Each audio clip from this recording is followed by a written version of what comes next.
ముందుగా మన ఆదోని ఎమ్మెల్యే పార్థసారథికి మన ఆంధ్రప్రదేశ్ వాల్మీకి బోయ సంఘం తరఫున ధన్యవాదాలు తెలియజేసుకుంటున్నాము.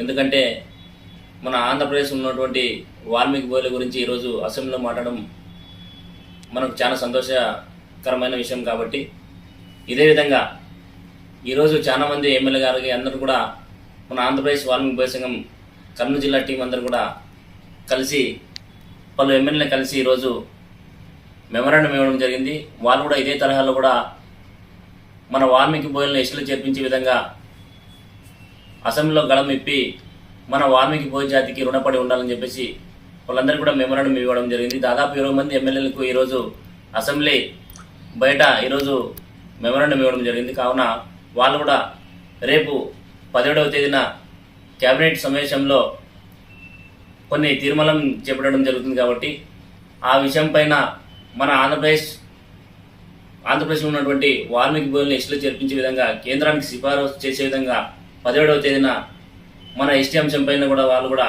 బిల్లు పెట్టి తీర్మానం చేయాలని చెప్పేసి మన ఆంధ్రప్రదేశ్ వాల్మీకి బోయ సంఘం తరఫున మేము విన్నవించుకుంటున్నాం. నా పేరు అర్జున్ వాల్మీకి, ఆంధ్రప్రదేశ్ వాల్మీకి బోయ సంఘం కర్నూలు జిల్లా అధ్యక్షులు. ఆంధ్రప్రదేశ్ వాల్మీకి బోయ సంఘం ఆదోని నియోజకవర్గ ఇన్ఛార్జిగా ఈరోజు మన అసెంబ్లీలో మన డాక్టర్ పివి పార్థసారథి గారు మన వాల్మీకుల ఎస్టీ గురించి అసెంబ్లీలో మాట్లాడడం జరిగింది. దానికి మనము ధన్యవాదాలు తెలుపుతున్నాము. 3 రోజుల కిందట మనకి అనంతపూర్ పల్లె సింధూరారెడ్డి గారు కూడా మాట్లాడడం జరిగింది వాల్మీకుల ఎస్టీ అంశం మీద.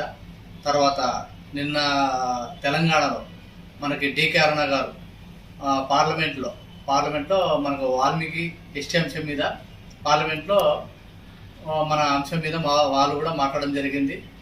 మనం ఏమంటే మనకి ఇక్కడ తెలంగాణలో తర్వాత ఆంధ్రాలో మనకి బీసీగా ఉన్నాము, తర్వాత కొన్ని జిల్లాల్లో ఎస్టీగా ఉన్నాము, తర్వాత ఈ కర్ణాటకలో ఎస్టీగా ఉన్నారు. మిగతా జిల్లాల్లో కూడా మనకు వాల్మీకులను ఎస్టీగా చేయాలని ఈరోజు విజయవాడలో చాలామంది ఎమ్మెల్యేలు కానీ ఎమ్మెల్సీలు కానీ మనము రిప్రజెంటేషన్ అంటే ఆంధ్రప్రదేశ్ వాల్మీకి బోయ సంఘం తరఫున అందరికీ అసెంబ్లీలో ఈ వాల్మీకి ఎస్టీ గురించి మాట్లాడమని మనం రిప్రజెంటేషన్ ఇవ్వడం జరిగింది.